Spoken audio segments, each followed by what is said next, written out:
All right, let's talk about something you can literally balance on your fingertip, but that is so powerful it's dictating the future of our entire planet. We are diving deep into the world of the microchip. You know, we used to think of things like steel or concrete as the foundation of civilization. Well, you can forget that.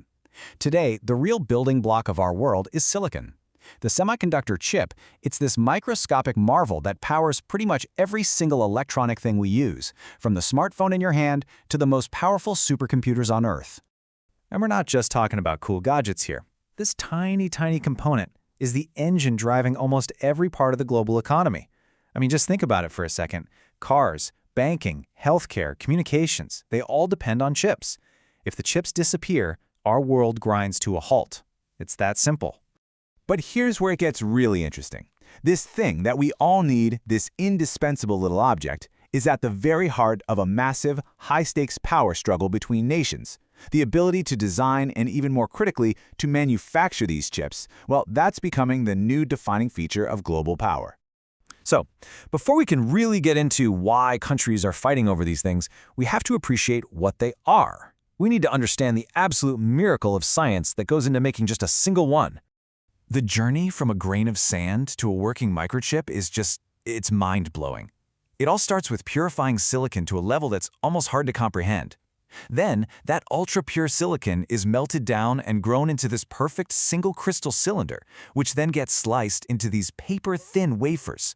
And then comes the real magic, fabrication, where billions, and I mean billions, of transistors are etched onto that wafer in hundreds of steps. Just to give you a sense of the precision we're talking about, look at this number. When they say pure, they mean the silicon has to be 99.9999999% pure. We're talking about one rogue atom in 10 billion being a potential deal breaker. This isn't just manufacturing, you guys, it's modern-day alchemy. And of all the steps, this one is maybe the most incredible. Photolithography. The best way to think about it is like using a stencil and light to create a complex pattern. But you shrink that down to an atomic scale, where you're using extreme ultraviolet light to draw billions of microscopic switches. This all happens inside these incredible multi-billion-dollar factories they call fabs. So, because this process is so unbelievably complex and expensive, it created a huge problem. Over the last few decades, the actual manufacturing of the world's most advanced chips became dangerously concentrated in just one small corner of the globe. Now, this didn't just happen overnight. If you look at the timeline, the industry was actually born and raised in the US.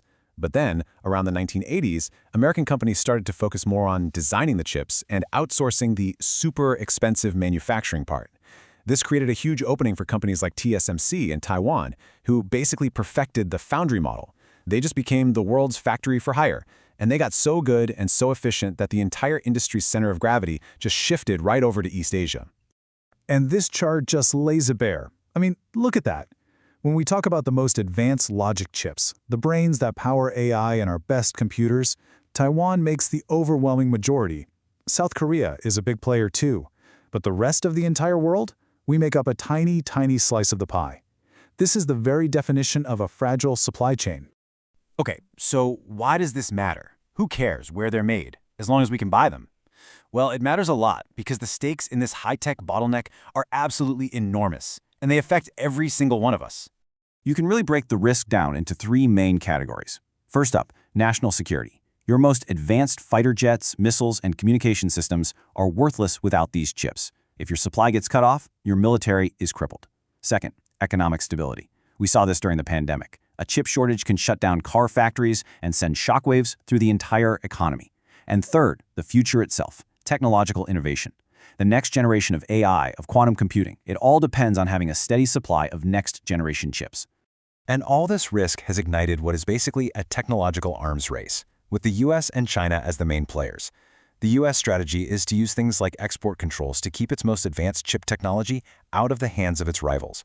China, on the other hand, is responding by pouring unbelievable amounts of money into its own domestic industry, with the goal of becoming totally self-sufficient. And really, it all boils down to this fundamental truth. If your most critical defense and economic systems rely on a tiny component that's made thousands of miles away in a place with a lot of geopolitical tension, you're putting yourself in a very vulnerable position. So because of this vulnerability, we've seen this mad dash kick off around the world. It's a global race to build what everyone is calling supply chain resilience. It's a scramble to fix this massive dependency problem. Now, resilience doesn't mean every single country is going to build its own fabs and make its own chips from start to finish. That would be wildly expensive and super inefficient. No, it's about building a smarter global system, one that's more diversified and can actually handle a major disruption without falling apart. And the strategies to get there are pretty varied. You've got countries trying to bring some manufacturing back home. That's called onshoring. They're also pouring cash into R&D, trying to train up a new generation of engineers, forming alliances with friendly countries, and, of course, beefing up cybersecurity to protect their valuable designs. It's an all-of-the-above approach. But when you step back from all the geopolitics, this whole race for chips starts to raise some much deeper, almost philosophical questions. This isn't just about who has the best military. It's about who gets to write the rules for our future. I mean, think about this. If only a small handful of rich nations control the absolute essential building blocks of all future technology, are we accidentally creating a powerful new form of global inequality? A kind of digital divide but on a planetary scale? And here's another thing to chew on.